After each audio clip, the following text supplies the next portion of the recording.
Well, if you're just joining us, I'm discussing women, health issues that women have and how to address or manage them.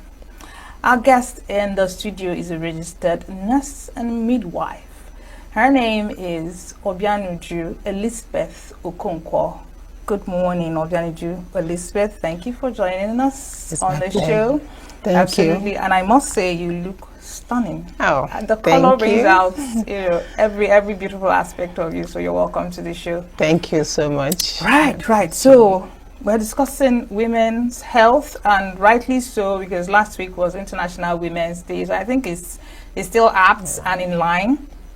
So we're going to be talking about some of the major ailments that women will have to, go through at some point in their lives. So I want you to just take us through more like an overview of some of the ailments that once you mention, they'll say, it's the disease of the women. For example, cervical cancer. But I want you to just take us through some of those, sicknesses and health challenges that, women normally go through before we dive deep into the conversation. Okay. Women go through a lot of health challenges, some unnoticed, while some are noticed. Some, they suffer through these challenges quietly because of societal influence and societal stigma. And like cervical cancer is one type of cancer that no woman should die from. But a lot of women are dying silently because sometimes it affects an area that, in quotes, we don't want to go there. And that woman keep dying in silence. So cervical cancer is one type of it. Then we also have breast cancer. Breast cancer is there ravaging a lot of women. It's the highest cancer death.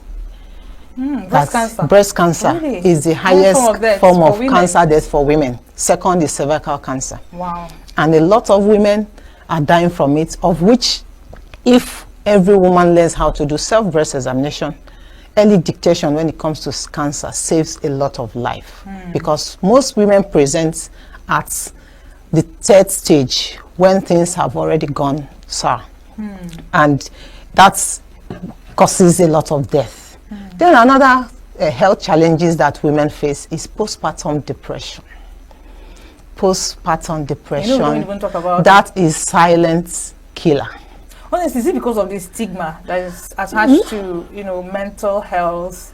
When a woman, I remember I had this conversation. Sorry, I'll still go ahead with you. I had this conversation, and the lady was telling us so many things. And I told her, do you know it was depression you had?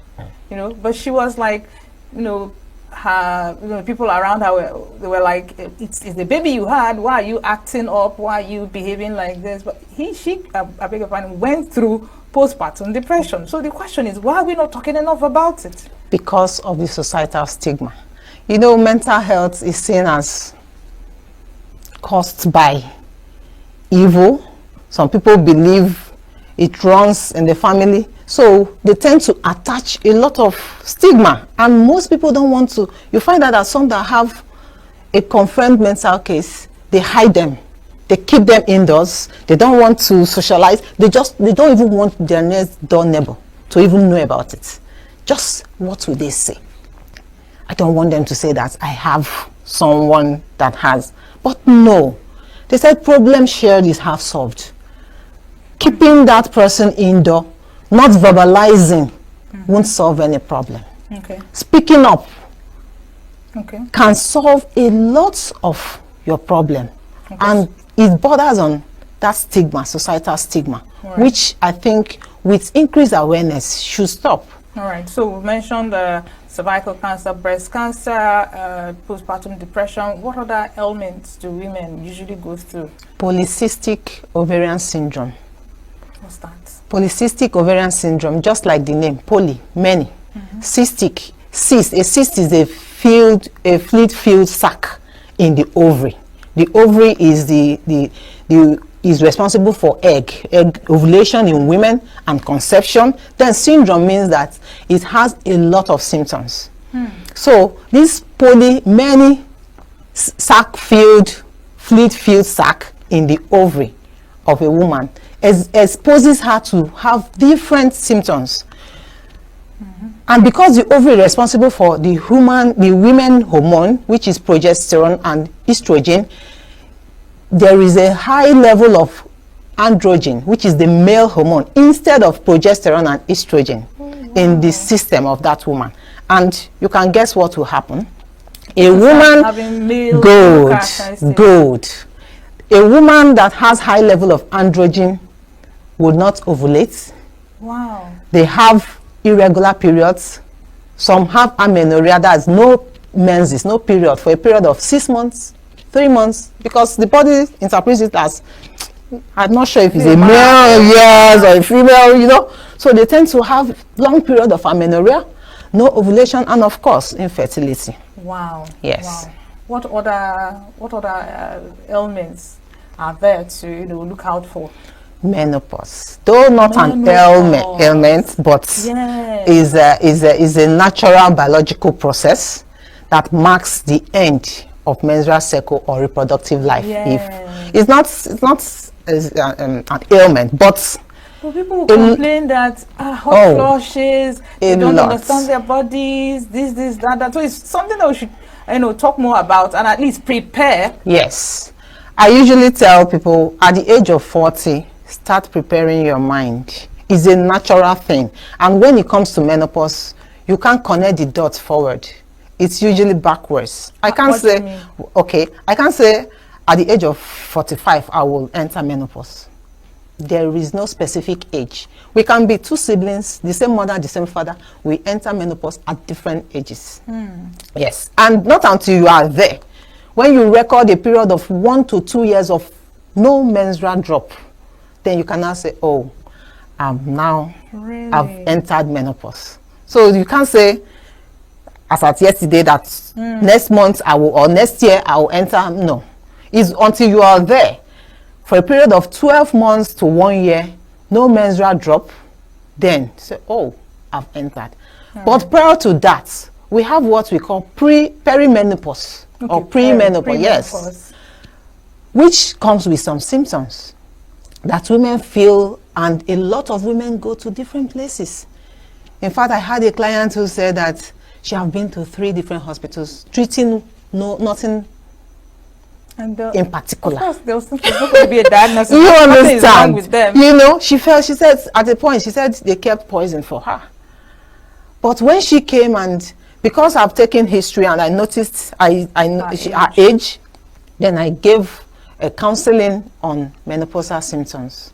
Right. As I was speaking, this woman was, oh yes, how did you know? How did you know? It happens to me. She was like, this is the reason I've been moving from one hospital to the other. Right. This is exactly, she was experiencing hot flush. And this hot flush affects women differently. In some people, it goes unnoticed. Right. While some people, it's quite severe. Interesting. Okay, so let's take this discussion in a particular sequence. We're going to discuss maternal health.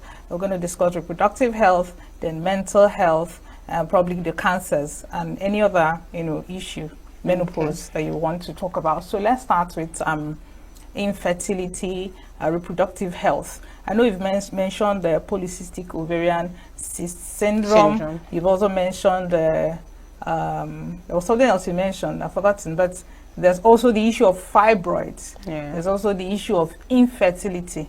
Now, what are the predisposing factors? What are the things that can make someone more prone to some of these issues more than the other person?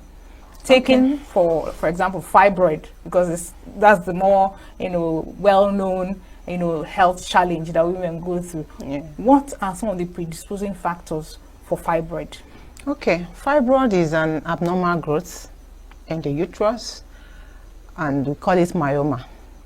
Okay, and the uterus was created to harbor something.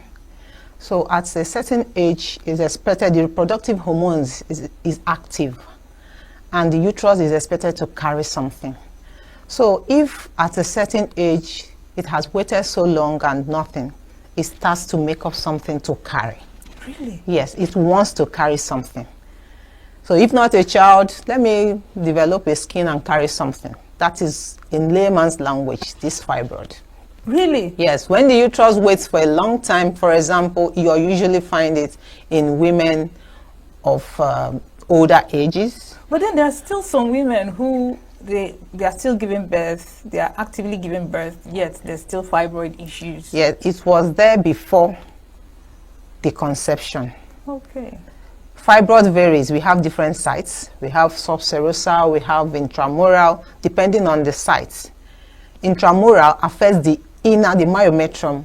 Can you break it down? Okay, the uterus have different layers. Okay. So the third layer is what we call the myometrium. Okay. And that myometrium is where the fetus is embedded. Okay. So fibroid in the intramural is embedded in the place the baby is supposed to. So that site usually affects infertility. It affects conception. That's the type of fibroid that affects conception. If at the subserosal, the serosal level layer, most times what is subserosal? Is the second layer of the uterus. Okay. Okay. If the fibroid is there, remember the myometrium, the inner layer is empty, so the baby can cohabit with the fibroid. Really? Yes, but in most cases of intramural, the inner layer, fertility becomes a problem because it alters the cycle, the menstrual cycle. Remember, everything about conception borders down to ovulation. If you must ovulate to conceive, so it alters the menstrual cycle, that the eggs are not matured for you to ovulate and leading to infertility. So one major factor is elderly primates, we call them, when you, in older age women who have not conceived for the first time, the woman have waited for like 40 years, no child. So age is a major factor. Then hereditary, genetic research has shown that it's genetic. Then we also have obesity, increase in weight, yes, has been found to contribute in the sense that fat deposits in the vessels, and it also causes immature ovaries. And when it's immature, you can't ovulate. So these joined together affects infertility. And so you have mentioned weight, genetics and age as predisposing factors. Now tell us, what are some of the symptoms that could point to a lady, having this? Because some people might actually carry and not know that they are carrying these things. For example, fibroid. Yeah. Well, except for polycystic ovarian syndrome, that I read that it's quite painful, but some actually are. Some are mild. Yeah, mild, that you may not even know. So notice. What are some of the telltale signs that a lady will look at and say, oh, I should probably go and see a doctor or get, some kind of health advice? Okay. Most uterine myomas, uterine fibroids. Please, can you use, can you speak English? All right. Most uterine fibroids are characterized by history of no menses or irregular menses. You start noticing, in some people, they notice scanty menses. Maybe your menses is supposed to flow for 4 days, and on the first day it came out, and that's all. Just one day. And some people, just a drop, not even full, just scanty for 2 days, and that's all. It should be a cause for concern for any woman of reproductive age that your menses is not flowing complete. Some people, they have a flow day of 3, they have 4, some have 5, but when you notice that it's scanty or different from normal, in some people it comes out heavy flow. Yes, you're on a normal, you notice that your menses flows for 4 days with using 2 parts a day. Then all of a sudden you notice in a day you are using 5 parts. You can't even see it, it's pouring as if heavy flow. Is a cause for concern. Fibroids has such. Then in some people, they have pain prior to their menstrual cycle. Different from menstrual pain, yeah. yes. Menstrual pain, it starts at the site. Then in some people, they notice abdominal increase in abdominal size. Based on the size. Not everybody. There are some that their stomach is as flat as, but it's there, depending on the size. All right, so someone is listening to you and the person is like, oh, I do experience at least one or two of these symptoms. Oh, or I know someone. Oh, my sister is experiencing. What will be your advice to them? What is it that they should do immediately? Okay, if you are a lady of reproductive age and you've recorded a history of no menses, I usually say every woman is a mathematician. Once you are a woman, keep your calendar, get your records, record your cycle, so that, because you find that some people, you ask some ladies, when was the last time you saw a menses? They say, oh, I can't even remember. No, you should, even if it's your phone, your calendar. I remember growing up, we used calendar and red pen. Once you see a menses, we go and tick that date. Yes. So it helps you to, actually. Yes, it helps you to connect the dots. If you stay 40 days, you've not seen your menses, it's a cause for concern. Not to talk of 2 months. So missing a period is an issue. Then if you notice any difference from your flow, your usual flow, it's a cause for concern. Don't just wait and say, after I'm not married. No, it's not when you are in the stream you start looking for cake. Yes. No, you should, when you track your cycle, it helps you to know what is normal, for you to be able to dictate what is abnormal. Sure. You can't dictate abnormality when you don't even know, what is your cycle. I usually ask some young girls, what is your cycle? Some just assume because they said everyone is 28. But I said everybody is not 28. True. Some people are 26, some are 27, some are 30, some are 31. So what is your own? And you won't know that unless you keep your dates, your records. Very quickly, can you please track the calendar for us for menstrual flow? Because menstrual cycle is not just when the menses, when the blood is coming out. Yeah. Like it's like a month. It's a cycle. Yes. Can you trace the calendar? Okay, the first 14 days, this is what you expect. Then this is when the blood flows, and then this is when ovulation happens. Can you just track that quickly before we get on to the next topic? Okay, like I said earlier, every woman has their cycle. So I'm going to give an example using 28 days cycle. If your cycle is 28 days, the first day of your menses is your day 1. Good. So depending on how many days it flows, some people their own flows for 4 days, some 3 days, some 5 days, depending. When it stops is the last day it flows. Then for a 28-day person, your ovulation is on the 14th day. From that first From day that first day that you saw your menstrual blood. Okay. But 10 days after, before then, you are relatively fertile. Ovulation. Relatively. Okay. Relatively. Because at that point, you find some women, they start noticing the slimy discharge, which is not ovulation. Oh. Yes, it's not ovulation.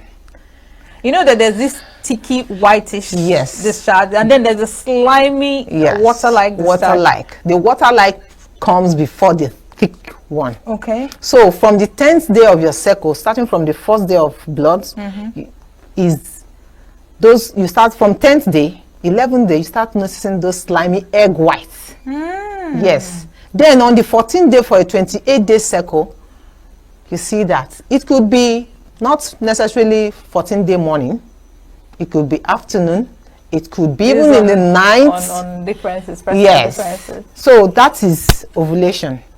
Some people have ovulation pain, maybe depending on the side that is being released, maybe left or right, but not everybody feels that. So you shouldn't wait for the pain. That's slimy, thick mucus is the ovulation.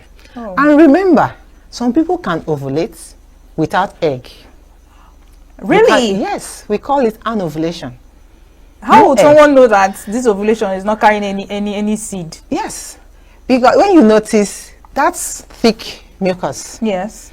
It has different consistencies. Okay. Yes. There's one that looks like kata.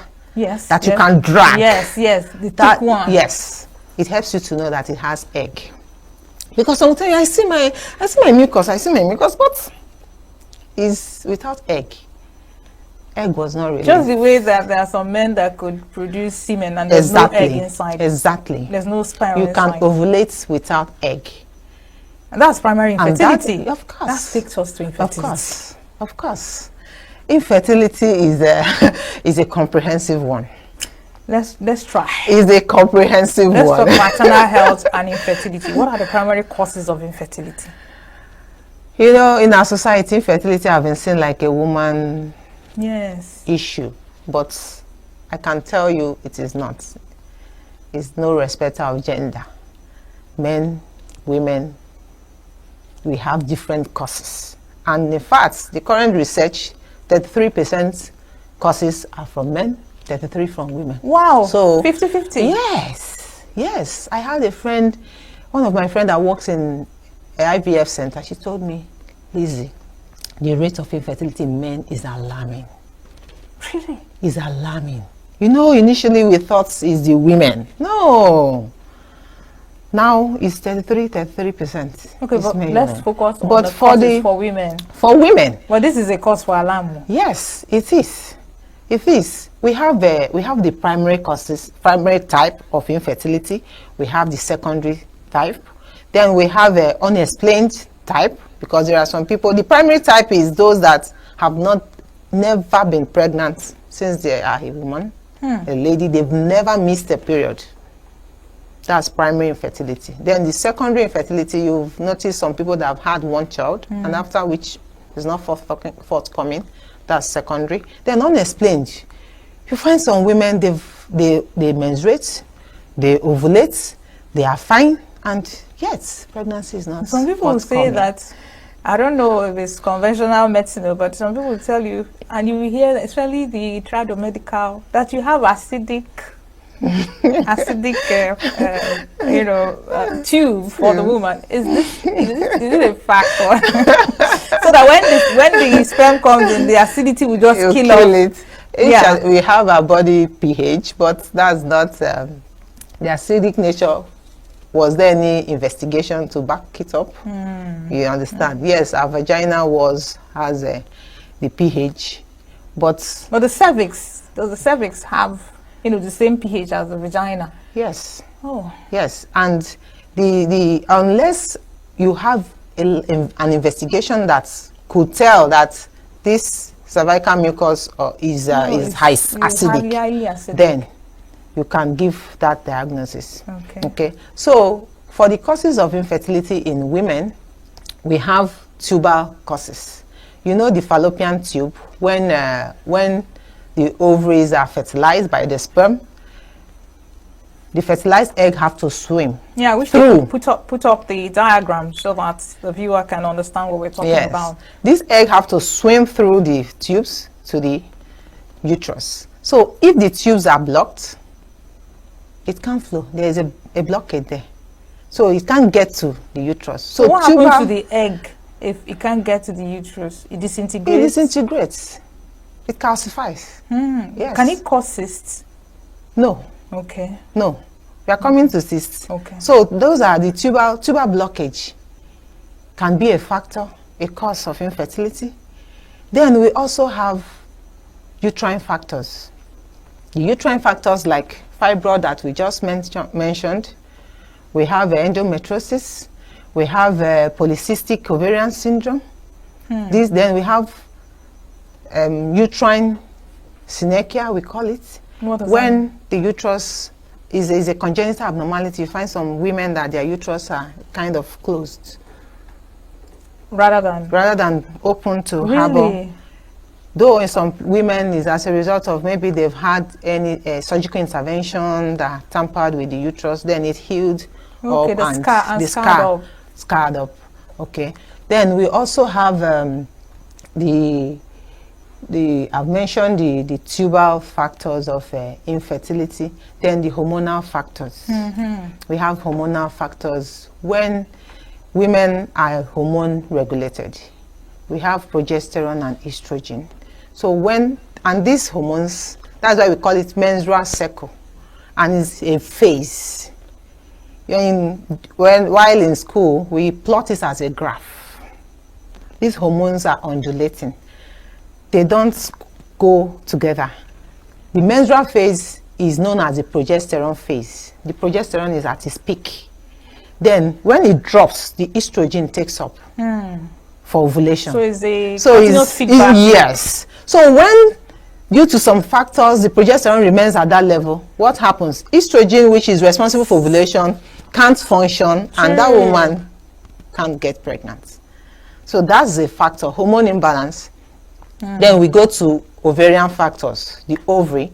When there's immature ovary, because it's a matured one that will be fertilized, due to some factors also that can also be hormonal, then the ovaries are not matured to be released, to rupture for ovulation, and that can also cause now infertility. With IVF and surrogacy, Yeah. do you think every woman that wants to have a child should have a child? Of course, that is a prayer answered, because it has done 50%, if not more. That's almost every woman, because with IVF we have different types. If, for example, a woman is having the ovarian problem as a cause of her infertility, we have egg donors. Really? Yes. Well, how affordable is this? Yes, that's another issue, because it will interest you that a lot of young girls are now using it for business. To make money. You go, they harvest your eggs. They pay them mega money, but when you come to access the eggs, the price is high, but is available. It's available. Okay. So then also surrogacy has also helped for people like that has a uterine synecdoche that I mentioned is an option. So surrogacy involves taking the woman and the man's cells? No. If the woman doesn't have egg problem, the ovaries are okay and healthy, then the man's sperm is okay, then they can use the couple and fertilize in the lab.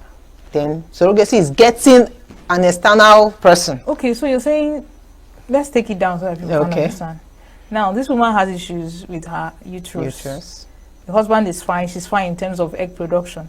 Are they going to have sex, or they harvest the woman's egg and harvest the man's sperm? Exactly. Fertilize it outside of the body or inside the body of the surrogate mother? It's outside. Really? Then implants. What percentage of success has this recorded? Most cases above 70%. Depending on many factors. The viability of the eggs. Okay, we might not have time to go into it. I have to call you back so that, because my brain is going like this. My antenna is going, so I have to invite you back. All right, so let's skip infertility, because infertility is one issue that we might not be able to exhaust even in a day.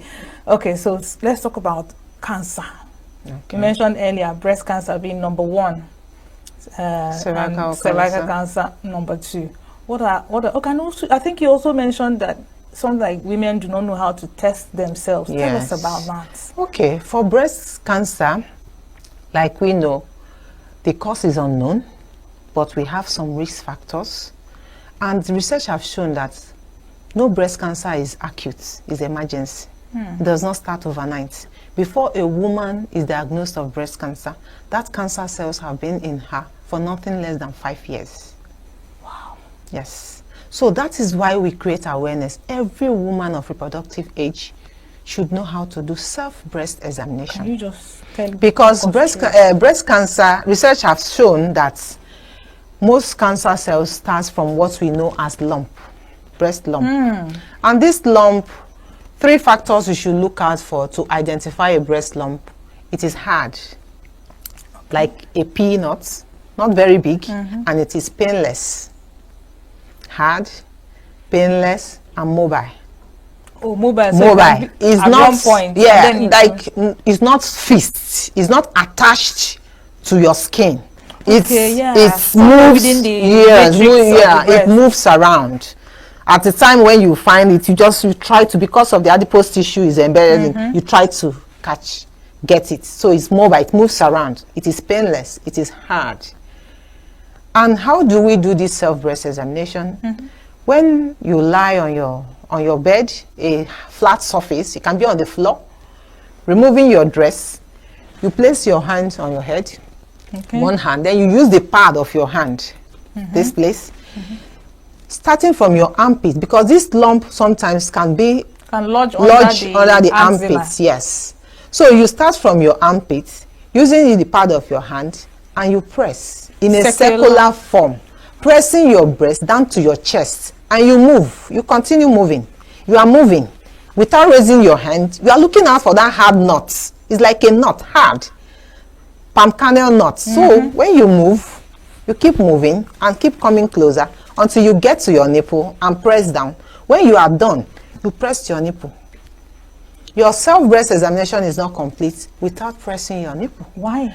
Because we found out that a lot of women go about with breast milk coming out from their nipple. And they're not blood, pregnant? Pus. What? Some don't know. So your breast examination is not complete until you press your nipple. If you are not pregnant, you are not lactating, nothing should come from your breast. Not even milk, not even pus or blood. So that's the essence of checking, because continuous presence of fluid, milk or blood in the breast is and become cancerous. So even though you may not have found any lump, if you find any kind of exudation or discharge, please go to the hospital. Wow. Yes. Let's go to cervical cancer. Yes. Cervical cancer is one type of cancer I usually say no woman should die from. Sure. But a lot is the second highest cancer deaths in women. Why do you think no woman should die from it? Because unlike every other type of cancer, like I said, breast cancer, we don't know the cause. Cervical cancer, we know the cause. Cervical cancer is caused by human papilloma virus. And this virus is sexually transmitted. Men can contact it, women can contact it. But it doesn't affect men. Why? Because this virus has affinity for the cervix. Men does not have cervix. So a man can have it and live very healthy all the days of his life and die healthy without any problem. But that doesn't mean he can't share it to the woman. You understand? Wow. So that is why I said no woman should die from it. But women are dying. Why? Just for one singular fact that we don't want to get screened. Is it invasive? I mean, the screening?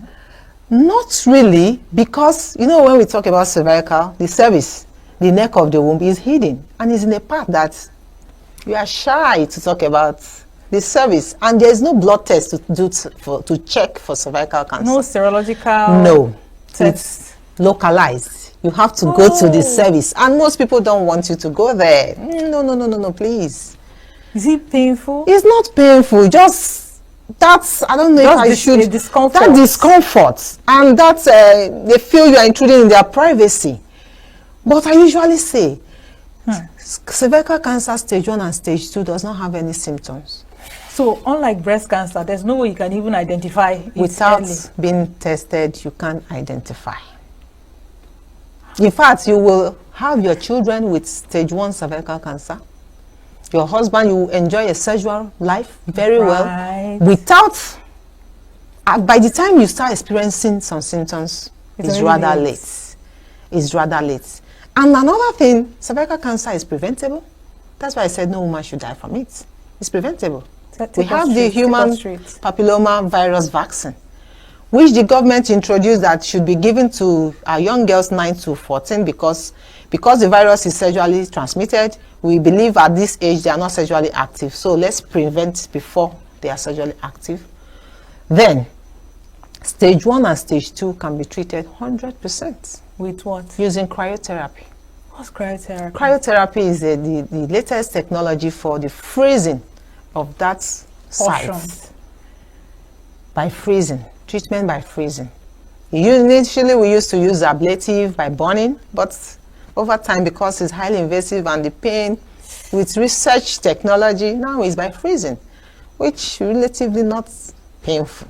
So chemotherapy is? Chemotherapy is there, but for cervical, at stage 1 and stage 2, cryotherapy does wonderfully well. Okay, since the symptoms are not so obvious, what are some of the preventive measures You know, you said it's preventable. Yes. Take us through before we get to the next Okay, for topic. cervical cancer, like I said, is sexually transmitted. So, healthy sexual life. Healthy sexual life is ensured. Be faithful to your partner. Good. Safe sex practices. Because we have different strains and multiple sexual partners, you are exposing yourself. Yeah. That will further reduce the immune system and all that. So safe sex, then vaccination is also an option. But you know how it is with us and vaccination, vaccine hesitancy. How you guys are, you know, managing this challenge? Because I remember when the last vaccine rollouts for cervical cancer, many women, a lot of, yes, you know rumors the everywhere, rumors and the controversies. rumors everywhere. But with constant education and awareness, you know, should be able to come through, because I think he's ignorant. Yes, and with health education and awareness, our mothers are responding and they are coming, bringing their young girls for this vaccination. All right, so let's go to menopause and menstrual health. Although you have talked extensively on menstrual health, Okay. women are not prepared enough for menopause. And when it hits, they don't even know what hits them. What is your advice? Please, once you are a woman, please be prepared. Menopause is sure. It's a natural phenomenon. It must come. Just that we don't know when. Just like the coming of Christ. We don't know when. It's going to come like a thief. It's going to come. It's going to come. Okay. And it comes with some symptoms. Like I usually say, just to make my clients laugh, I say on a lighter note, I said, most times he's angry that he's living. I'm not, he's just trying to pick all the reproductive hormones and just be shaking everywhere. It's so ironical because with all the issues that come with menses, the blood, the discomfort, the dysmenorrhea, things like that, the pain, you will be happy that he's living, shouldn't you? Shouldn't you be happy that he's living? But I don't know why we are not happy he's living. He's living, right? You know, it comes with some discomfort. In some women, it goes unnoticed, while in some women, it's quite severe. But because it's a natural phenomenon, there's little or nothing you can do. You just manage symptomatically. For example, the hot flush, which makes you feel that heat rush. Just everywhere is a bit calm, cool, and all of a sudden, you are just soaked. That is what we call hot flush. Because some just hear hot flush. While in some people, they start feeling burning sensations in their hands, their palm, then their foot, which some will misinterpret and say is they kept poison. You know. So, but this hot flush we are talking about is a menopausal symptom. So for the hot flush, all you do is to get hanky, not just hanky, towel. Then you use cotton clothes, not nylon. Cut down on dark clothes. You know, dark conducts heat, so it absorbs heat. So just cut down, wear lighter clothes. Try to bathe, get yourself comfortable. Then that's for hot flush. Some women, they experience vaginal dryness because the reproductive hormones that lubricates those areas have gone. Hold that thought. Okay. How do women continue to enjoy sex after menopause? Because you just mentioned that part dries out. Yes. And once that part dries out, I'm wondering what's going to, you know, how are women expected to still, you know, stay sexually active, given the fact that the husbands are still active? Very active, yes. What's your advice? Menopause should not be the reason why you shouldn't enjoy your sexual life. Really? Yes. With that dryness, I usually say that sexual relationship is more psychological. So if really you're still with your husband and that love is still there, you should be able to put your place in yourself in that point that I will enjoy this. Then for those that in some people is usually very severe, the dryness, we encourage them to use lubricants. We have water-based lubricants. The water-based we recommend for menopausal. It doesn't have any side effects. is everywhere in the pharmacy. You ask for water base, which helps to get that place a bit, and you enjoy your sexual life. Now, you have also alluded to the fact that it's because of hormonal issues. That's why that place dries up. What if there's a treatment? Is there a treatment? That's my question actually. Is there a treatment where someone goes on supplements and hormonal therapy that helps that place to keep producing wetness for sex? Yes, not generally. We recommend for menopausal women to go for some supplements. Then we have hormone therapy, which is most women frown at it. Why? Maybe because of the cost. Okay. And it's not really common. So that's why most times we say, okay, you can use lubricants. You can use lubricants. Menopause should not be the reason why you shouldn't enjoy sexual relationship. So supplements are there. What sort of supplements? Not only because of the hormonal, the wetness of the area. Also, menopause have other effects on other parts like the bones. So we're going to get there. Calcium is there, your vitamin D is there, and these will help. All right, so we are running out of time, and I'm looking at you. I want to grab you and take you home so that I can ask you more questions. But let's talk about osteoporosis and arthritis. Okay. Given the years of losing blood every month, it's obvious. I mean, it's needless to say, women lose a lot of macronutrients and micronutrients. Yes. Probably leading to, once a woman enters a particular age or stage, you see her complaining of spondylosis, arthritis, osteoporosis, and things like that. How can women prepare themselves ahead? Probably you mentioned 40, 45. Is it to take supplement or exercise? What are the things that they can do in preparation? There must be a way that you can prepare your body so that once menopause hits, you don't have to just, disintegrate. Yes. Diet is very important. What you eat. They say you are what you eat. You are what you eat. Yes. With that consciousness that menopause I'm approaching, you should increase diets that are rich in calcium because it helps in bone density. Then also vitamin D is also there. Then physical activities, not rigorous, but range of motion activity. Then weights. Osteoporosis, osteoarthritis is the bones that carries the flesh. So when the flesh is heavier, the bone will bend one side, you understand. So make it fit, proportionate to carry, that it won't be a burden to carry. So once you encourage and maintain physical activity and watch your weight, then your diet, it will help you in preparation. And with your supplements, what kind of supplements? Most times these supplements, I think I'm bombarding you with a lot of questions at the same time. It's so I apologize. But we need to get it out of you. Yes. I'm very skeptical of prescribing supplements because most of these supplements are not locally made, and they are made we brought the imports and they were made specifically for those people. So I can't really tell what it does because our genetic makeup are different. What it does to those people might be quite different. Yes. So most times I encourage diets. Like this, you see this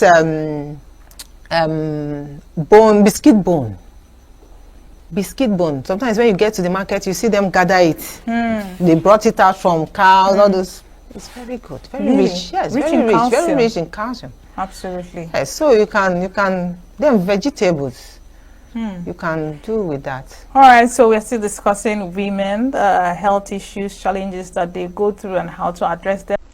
Thank you so much for staying with us up until this moment. Don't forget, we want to hear from you, and we want you to watch our other, previous episodes on Inside Health. So go on over to Facebook, YouTube, TikTok, at Signature TV Official. We just concluded our conversation, our very insightful conversation on health issues women face and how to address them. And thank you so much, Uju Okonkwo, for coming in to give us your insights. You are really wonderful. It's my pleasure. Absolutely. And don't forget, your health is your wealth. Take charge of your well-being, and you'll be glad you did. See your host, Chigichi Agorom. Bye for now. See you next time.